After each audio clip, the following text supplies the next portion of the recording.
కొండా సురేఖ గారు సమంతకి అపాలజీ చెప్పడం అనేది అంతకన్నా స్టూపిడిటీ అయితే నేను చూడలేదు.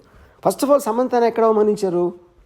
కొండా సురేఖ అవమానించలా, పొగిడారు. యాక్చువల్గా ఎందుకు పొగిడారంటే అక్కడ ఏమంటున్నారు ఆవిడ, నాగార్జున నాగ చైతన్య ఇద్దరు కలిసి ఒక మామగా, ఒక భర్తగా, ఒక కోడలిని, ఒక భార్యని తనకున్న ఒక ఆస్తి కాపాడుకోవడానికి వెళ్ళమని ఫోర్స్ చేస్తే తను కాదని చెప్పి విడాకులు ఇచ్చి వెళ్ళిపోయింది అని. అక్కడ సమంతకు అవమానం ఏంటి? సమంతని పొగిడినది. యాక్చువల్గా అవమానించింది ఎవరిని? అత్యంత జుగుసాగా అవమానించింది నాగార్జున చైతన్యాన్ని. అసలు దాని టాపిక్ ఎత్తట్లా, దాని గురించి ఇంతవరకు మాట్లాడలేదు ఎవరు.